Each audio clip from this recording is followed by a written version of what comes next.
ప్రేక్షకులకు నమస్కారం. ADN news TV మన దర్శి మన local channel. ADN news TV ప్రేక్షకులకు నమస్కారం. వార్తలు చదువుతుంది మీ ప్రసన్నారాం.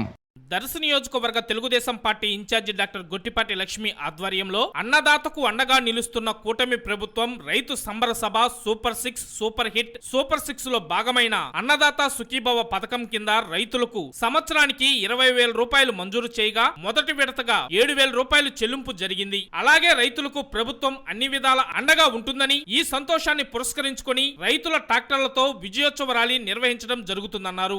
రేపు ఉదయం 9 గంటలకు పులిపాడు గ్రామం ముళ్లమూరు మండలం నుండి రైతులు, కూటమి నాయకులు, కార్యకర్తలు ట్రాక్టర్లతో ర్యాలీగా బయలుదేరి దర్శి మార్కెట్ యార్డ్ కు చేరుకుంటారు. అనంతరం ఉదయం 10:30 దర్శి మార్కెట్ యార్డ్ నందు రైతు సంబర సభ మీటింగ్ కార్యక్రమం నిర్వహించడం జరుగుతుంది. ఈ కార్యక్రమానికి ముఖ్య అతిథులుగా దర్శి నియోజకవర్గ Telugu Desam party incharge doctor Gottipati Lakshmi, మాజీ శాసనసభ్యులు నారపశెట్టి పాపారావు, ప్రకాశం జిల్లా తెలుగుదేశం పార్టీ అధ్యక్షుడు మరియు Andhra Pradesh tourism development corporation chairman doctor Nokasani Balaji, APS వ్యవసాయ mission vice chairman Marreddy Srinivasareddy, TDP యువ నాయకులు డాక్టర్ కడియాల లలిత్ సాగర్, దర్శి వ్యవసాయ మార్కెట్ యార్డ్ చైర్మన్ దారం నాగవేణి సుబ్బారావు తదితరులు పాల్గొంటారు. అనంతరం దర్శి నియోజకవర్గంలోని నూతనంగా ఎన్నికైన పిఎస్సిఎస్ ప్రెసిడెంట్లను సన్మానించడం జరుగుతుంది. కావున దర్శి నియోజకవర్గంలోని దొనకొండ, కుర్చేడు, దర్శి, ముళ్లమూరు, తాలూరు మండలాల రైతులు, కూటమి నాయకులు, కార్యకర్తలు తమ వద్ద ఉన్న ట్రాక్టర్లతో ఈ ర్యాలీలో పాల్గొని విజయవంతం చేయవలసిందిగా వారు ఈ సందర్భంగా కోరటం జరిగింది.